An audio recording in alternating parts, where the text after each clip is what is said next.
নদীর ঘাটে বসেছিল রামু। পেশায় সে একজন নৌকাওয়ালা। প্রতিদিনই সে ভোর থেকে রাত পর্যন্ত যাত্রী পারাপার করে জীবিকা চালায়।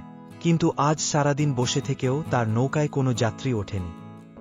সূর্যের আলো নদীর জলে ঝিকমিক করছিল, অথচ রামুর চোখে ছিল দুশ্চিন্তার ছাপ। সে ভাবছিল, খালি হাতে ঘরে ফিরলে স্ত্রী আর সন্তানকে কি বলবে। রামুর বাড়ি ছিল একটি ছোট কুঁড়েঘর। তার স্ত্রী মায়া সারাদিন দুশ্চিন্তায় থাকত, আজ ঘরে খাবার আসবে তো। ছেলে রাজু প্রায় বাবার কাছে স্কুলে ভর্তি হওয়ার কথা বলত। মায়ের চোখে মুখে তখন অসহায়তার ছাপ ফুটে উঠল। তবুও রামু ছেলেকে সান্ত্বনা দিত, একদিন সে অবশ্যই স্কুলে ভর্তি হবে। কিন্তু বুকের ভেতরটা কেঁপে উঠত, কারণ উপার্জন ছাড়া সেই স্বপ্ন পূরণ করা অসম্ভব। সন্ধ্যা ঘনিয়ে এলে কুঁড়ে ঘরে জ্বলত ক্ষীণ প্রদীপ, আর থালায় থাকত সামান্য ভাত, কিংবা কখনো কিছুই থাকত না।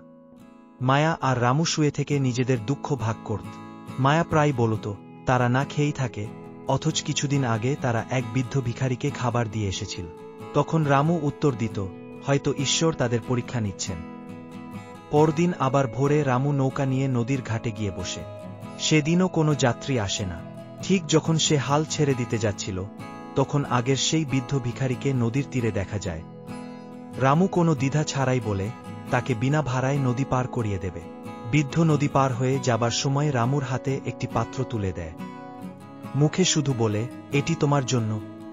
বাড়ি ফিরে রামু পাত্রটি স্ত্রী মায়াকে দেখায়। প্রথমে তারা ভেবেছিল হয়তো এটা কোনো অকাজের জিনিস, কিন্তু যখন পাত্র খুলে দেখা হলো, সোনার মুদ্রা ঝরে পড়তে লাগল। বিস্ময়ে তারা হতবাক হয়ে গেল।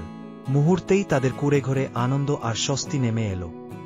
কিছুদিনের মধ্যেই রাজু নতুন জামা পরে স্কুলে ভর্তি হল। শুধু তাই নয়, গ্রামের আরও দরিদ্র ছেলেমেয়েদের পড়াশোনার দায়িত্ব নিল রামু। দারিদ্র্যের অন্ধকার থেকে বেরিয়ে এলো তাদের পরিবার। এভাবেই প্রমাণ হল, সৎকর্ম কখনো বৃথা যায় না। একদিন না একদিন তার ফল অবশ্যই আসে।